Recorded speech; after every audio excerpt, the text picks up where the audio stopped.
Shri B Reji, ഇന്ന് MA baby പറഞ്ഞ വാക്കുകളിലെ ഏറ്റവും പ്രധാനപ്പെട്ട ഒരു കാര്യമുണ്ട്.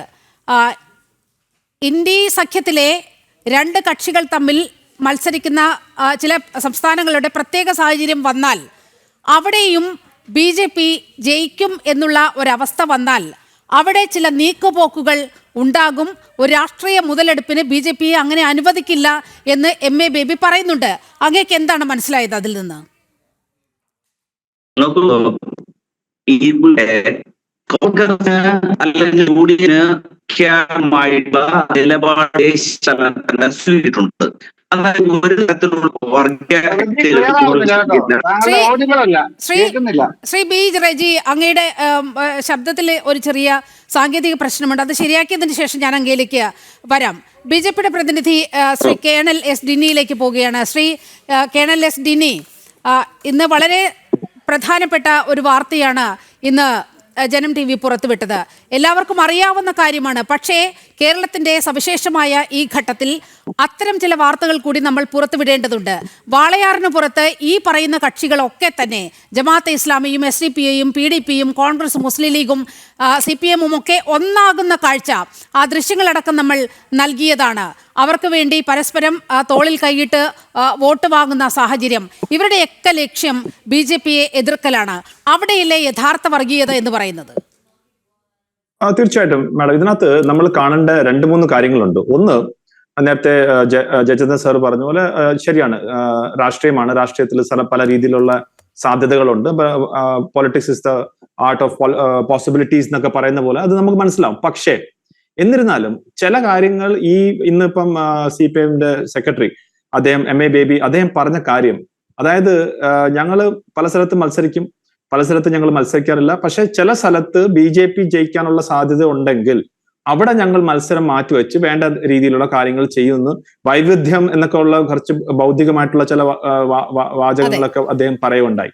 അപ്പൊ ഇത് സത്യത്തിൽ ജനാധിപത്യത്തിന് ഒരു ധ്വംസനം എന്നുള്ള രീതിയിൽ നമുക്ക് കണ്ടുകൂടി. കാരണം ഒരേ സംസ്ഥാനത്തിൽ നിങ്ങൾ ഒരു സ്ഥലത്ത് നിങ്ങൾ അങ്ങോട്ടും ഇങ്ങോട്ടും വളരെ നിശിതമായിട്ട് വിമർശിച്ചുകൊണ്ട് അദ്ദേഹം പറഞ്ഞു നമുക്ക് വിമർശിക്കാം പക്ഷെ ആക്രമിക്കാൻ പാടില്ല.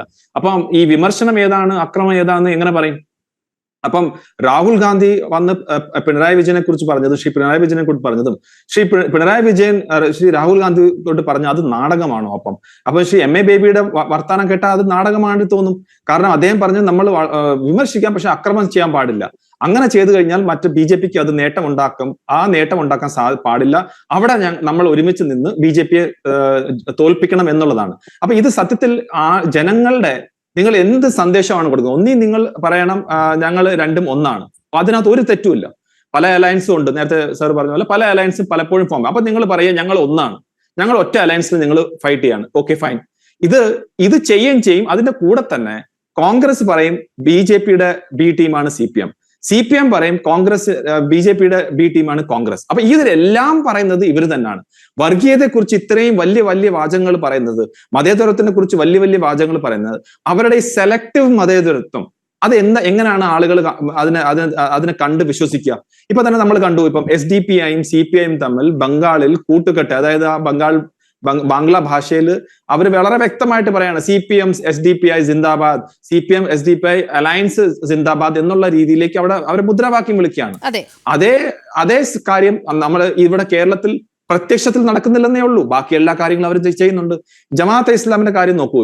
ഇപ്പം കോൺഗ്രസിന്റെ പ്രതിപക്ഷ നേതാവ് ശ്രീ VD സതീശൻ എത്ര മനോഹരമായിട്ടാണ് ജമാഅത്തെ ഇസ്ലാമിയെ മുസ്ലിം സംഘടനകൾ പോലും, പല മുസ്ലിം സംഘടനകൾ പോലും തള്ളിപ്പറഞ്ഞിട്ടുള്ള, കാന്തപുരം പോലത്തെ ഉള്ളയൊക്കെ സംഘടനകൾ തള്ളിപ്പറഞ്ഞിട്ടുള്ള ജമാഅത്തെ ഇസ്ലാമിയെ ശ്രീ VD സതീശൻ വന്ന് വെള്ളതേക്കാണ്. അതായത് അവർ അങ്ങനത്തെ ഒരു കാര്യമല്ല, അവർ മതേതരത്വമാണ്, അവർ വർഗീയതയുമല്ല, അവർക്ക് മതരാഷ്ട്രം ഇല്ല എന്ന് വന്ന് പറയാണ്. അവരുടെ സംഘടന തന്നെ പിന്നീട് ആളുകൾ എന്ന് പറഞ്ഞില്ല ഞങ്ങൾക്ക് മതം ആണ് ഒരു ഇഷ്യൂ എന്ന്.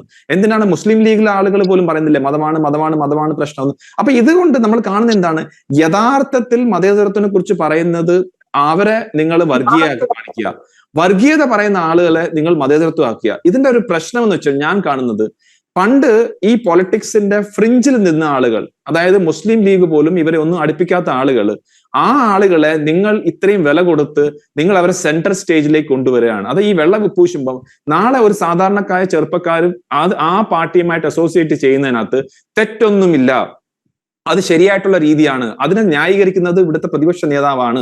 അപ്പൊ അവരുടെ ആശയം തെറ്റൊന്നും ഇല്ല എന്നുള്ള രീതിയിലേക്കുള്ള ഒരു ഭയാനകമായിട്ടുള്ള ഒരു സിറ്റുവേഷനിലേക്ക് കേരളത്തിനെ തള്ളിവിടുന്ന ഒരു കാര്യമാണ് കാണുന്നത്. ഇപ്പൊ ബംഗാളിൽ കണ്ട ഈ SDPI CPM കൂട്ടുകെട്ട്, തൊട്ടപ്പുറത്തല്ലേ ബാംഗ്ലാദേശിൽ എന്താണ് ജമാഅത്ത് ഇസ്ലാമി ചെയ്തത് നമ്മൾ കണ്ടില്ലേ? കൂട്ടക്കൊലയല്ലായിരുന്നു അവിടെ നടത്തിയത്. ഇവിടുന്ന് ഇവർ ആരെങ്കിലും എന്തെങ്കിലും ഒരു ശബ്ദം അവർ ഉയർത്തിയിരുന്നോ?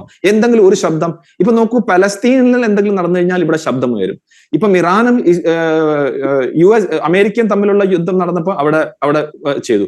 പക്ഷെ ബംഗ്ലാദേശിൽ നടക്കുമ്പോൾ ഒന്നും നടക്കത്തില്ല. പാകിസ്ഥാനിൽ നിന്ന് അഫ്ഗാനിസ്ഥാൻ അറ്റാക്ക് ചെയ്ത് കഴിഞ്ഞാൽ അവിടെ ഒന്നും പറയാറില്ല. അപ്പൊ ഇതെല്ലാം ഒരു സെലക്റ്റീവ് ആയിട്ടുള്ള കാര്യമാണ്. അപ്പം നമ്മളിപ്പം BJP പറയുന്ന കാര്യം സബ്കാ സാത്ത് സബ്കാ വിശ്വാസ് സബ്കാ വികാസ് എന്ന് പറയുമ്പം അതിനെ പുച്ഛിച്ചു കളയുക. പക്ഷെ ഇതേപോലത്തെ തീവ്ര നിലപാടെടുക്കുന്ന ആളുകളെ കുറച്ച് വോട്ടിന് വേണ്ടി ഭരണം എങ്ങനെയെങ്കിലും പിടിക്കണം, അതിനി രാഷ്ട്രം ഇല്ലെങ്കിലും കുഴപ്പമില്ല, ഞങ്ങൾക്ക് ഭരണം മാത്രം മതി എന്ന് പറഞ്ഞ് മുന്നോട്ട് പോകുമ്പോൾ അതല്ലേ യഥാർത്ഥത്തിൽ വർഗീയത? നിങ്ങൾ വലിയ യഥാർത്ഥ വർഗീയത. കേരളത്തില് മതേതരത്വം എന്നത് വളരെ സെലക്റ്റീവായി മാറുന്നു എന്നതാണ് കേഡൽ എസ് ഡിനി അടക്കം ഉയർത്തുന്ന ആശങ്ക.